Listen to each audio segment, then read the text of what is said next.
lot of you in here, and I reckon that you could probably make a bit more noise for our next person up here on the mic. He is a multiple slam champion, and he is here to share the answer to his problem with you. Please, everybody, put your hands together and give a big, big, fat, utter round of applause for our first featured act of the evening. Give it up, please, for Harry Baker.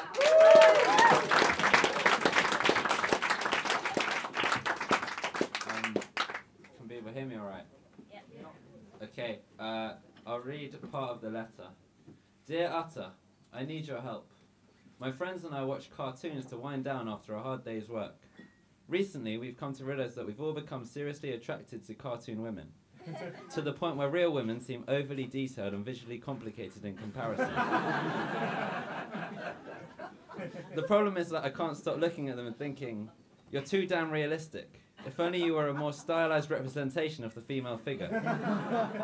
I don't want to shun my friends by avoiding their cartoon nights. What should I do? Thanks. Love from The Fascinator. And this has a chorus to it, which I need you to help me out with. So when I say, step into the real world, can you say, get yourself a real girl? So if I go, step into the real world. Get yourself a real girl. Is the Fascinator in here, by the way?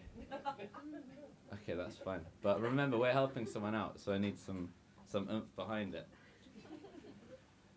Dear the Fascinator, I thank you for your letter and the problem that you mentioned, and it's not the first time it has been brought to my attention, but while a 2D woman seems like the perfect invention, you soon find that they lack a certain dimension.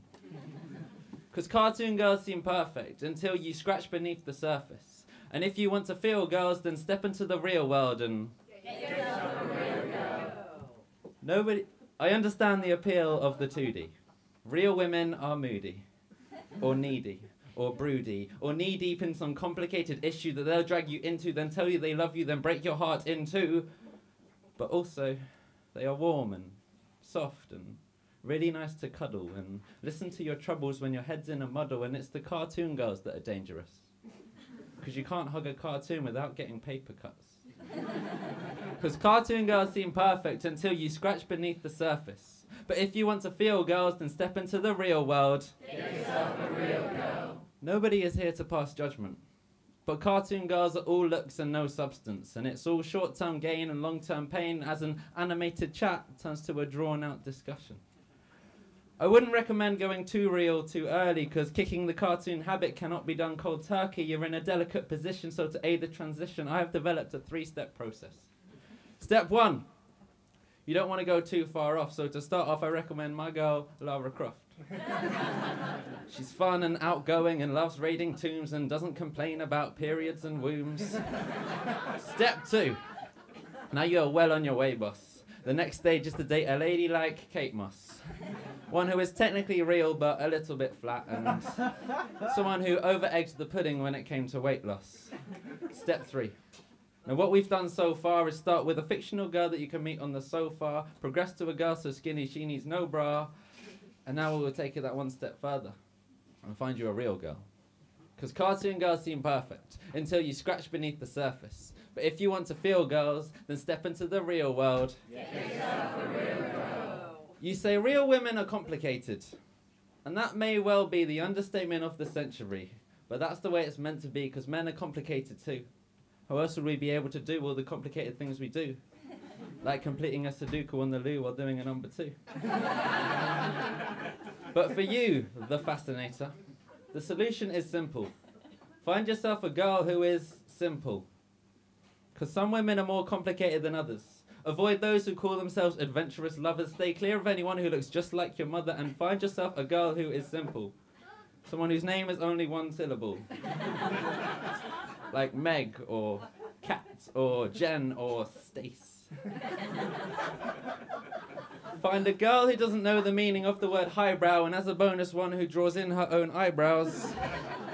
Maybe has a cheeky tattoo of Betty Boop on her boob so that you have something to look at if she gets her kit off. One that gets your heart racing like Penelope Pitstop. And then you can go at it like Jessica Rabbit without thinking of the things that the kids watch.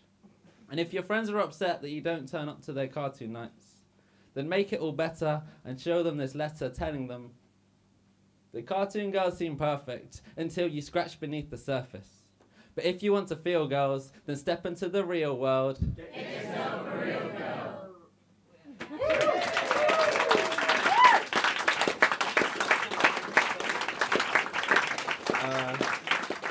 So yeah, if you are in here, Fascinator, it's for you. And yeah, I'll do one more from real girls to real men. This is about me and being a real man.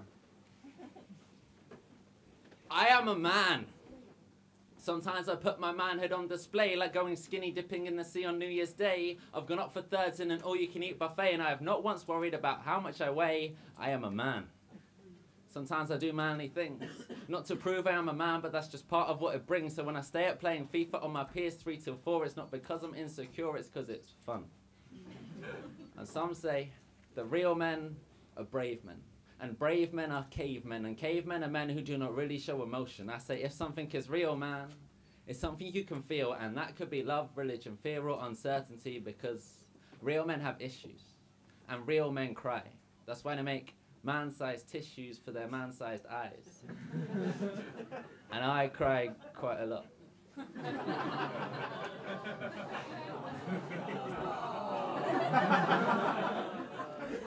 But in this day and age, whether a man's eyes are dry or not determines that he may be gay, but I am not. I like a girl, I just cry like a girl at certain things and the hurt it brings. And my main form of catharsis is Pixar flicks. The reason that I see them in the cinemas is so you cannot see my tears behind the 3D glasses. Yeah, I broke down in Up. And I wept in Toy Story 3, was on the brink in Monsters Inc. And Cars did the same thing to me. When watching WALL-E, I wasn't worried about which of my friends' willies was bigger. Because something in that animation pulls an emotional trigger. And you may snigger if you see these guns are not the manliest. But I figured that ain't the best way to measure manliness. Because real men have issues. And real men cry. That's why they make man-sized tissues. Not to be misused by never-been-kissed yous in dimly lit rooms searching YouTube for big boobs. But for the man-sized tears that run from man-sized eyes. And the last one I used was watching Sky News when the story came through of Jordan Rice, who in the worst floods in years that reduced many men to floods of tears when faced with death, he didn't hesitate or take a breath, just gave his life for his brother. So I cried for the brother who died for another age 13. The age a boy steps into manhood, he proved he could fill his boots as well as any man could, because real men are brave, right? Well, they don't get much braver. So yes, I am 18 and not the most prolific shaver. If anything, I only really weekly need a razor. Maybe bi-weekly. And not as in twice weekly. As in once every 2 weeks. Maybe even longer. Sometimes I am too weak and I wish I could be stronger, man. I did Movember. And nobody even noticed. It's true. But know this, I am a man. And I will always be a man. As will about half of you. Regardless who has been doing press-ups all afternoon. When I was 13, I stand on my head till the sky was green and the grass was blue. Then somewhere on this path I grew. So yeah, I'm still a kid at heart and not ready to grow up. And when I go to Nando's, I'll drink too much Coke and throw up. But here's something we can raise our refillable glasses to. Because growing up is something not every kid gets a chance to do. Thanks.